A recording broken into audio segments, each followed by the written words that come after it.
नमस्ते मैत्रिणींनो, स्वागत आहे माझ्या यूट्यूब चॅनलवर. त्याचं नाव आहे कोकणाचा स्वाद माझ्या जगण्यात. मैत्रिणींनो, हे बघा सुकं सुरमई आहे. हे सुकी सुरमई आहे, त्याची आपण आमटी करायची आहे. हे बघा, सुकी सुरमई पहिली गरम पाण्यामध्ये भिजत घालायची, कमीत कमी अर्धा तास तरी भिजत घालायची आहे. हे बघा, ही खारड असते आणि सुकलेली असते, ते अर्धा तास पाण्यामध्ये ठेवले की चांगली मऊ होते. हे बघा, आता हे त्यासाठी आपण वांग घेतलेलं आहे आणि बटाटा घेतलेला आहे, तो चांगला कापून घेऊयात. असं बारीक बारीक कापून घ्यायचं आहे. हे बघा, वांग आणि बटाटा चांगला कापून घेतलेला आणि पाण्यामध्ये ठेवायचं आहे.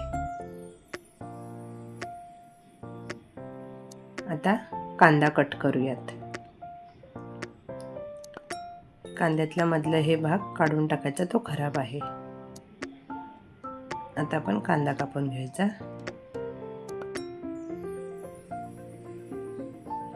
आणि टोमॅटो कापून घ्यायचा.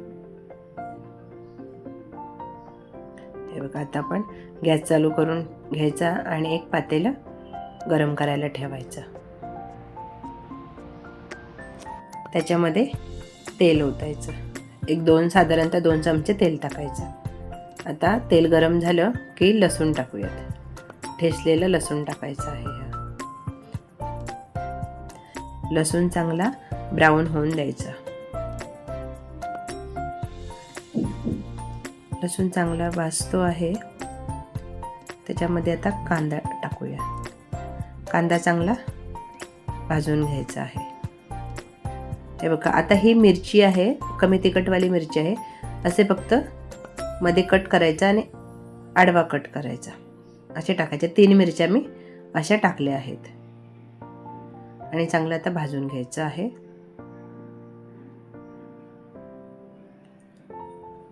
आता हे टोमॅटो टाकूयात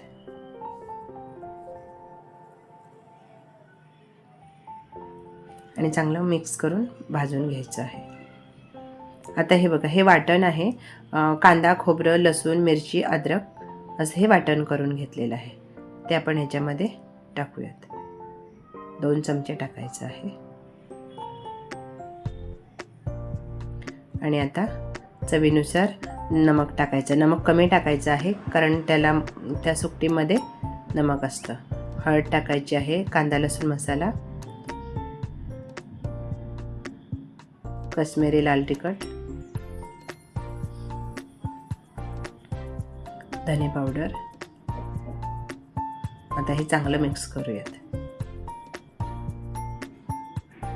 चांगलं मिक्स करून घ्यायचं आहे. हे बघा, आता भाजलेलं आहे चांगलं.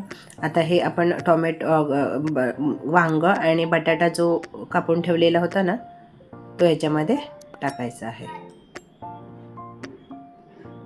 आणि चांगलं मिक्स करून घेऊयात.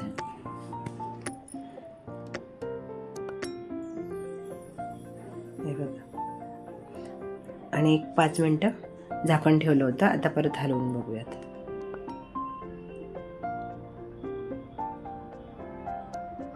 चांगलं हलवून घ्यायचं आहे आणि आता गरम पाणी ओतायचं ह्याच्यामध्ये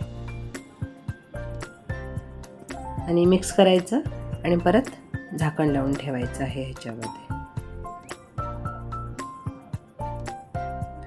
5-10 मिनटं अजून परत झाकण ठेवायचं. आता हे बघा, हे जे मच्छी सुरमई आहे ना, ही चांगली 3-4 वेळा तरी धुवून घ्यायची आहे. त्याच्यात नमक असतं, त्याच्यामुळे हे चांगलं धुवून घ्यायचं. असे 3-4 वेळा चांगलं धुवून घ्यायचं.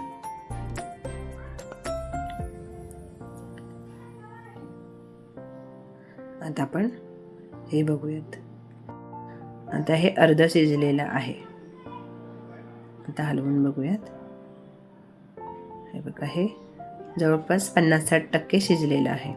आता आपण याच्यामध्ये ही सुरमई आहे ती सोडूया.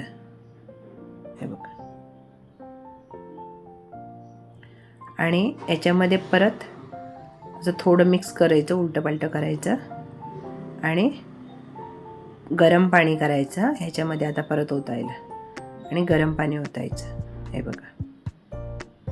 आणि अजून 10 मिनटं चांगलं शिजलं पाहिजे. झाकण ठेवायचं आणि 10 मिनटं शिजून द्यायचं. हे बघा, आता 10 मिनिटांनी परत उघडून बघूयात.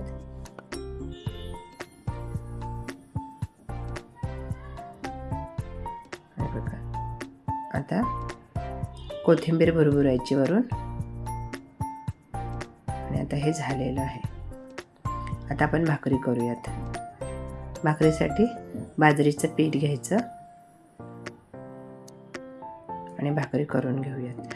मैत्रिणींनो, वेळात वेळ काढून माझा व्हिडिओ पाहिल्याबद्दल धन्यवाद. आणि नक्की माझ्या चॅनलला सबस्क्राईब करा, लाईक करा, शेअर करा. धन्यवाद.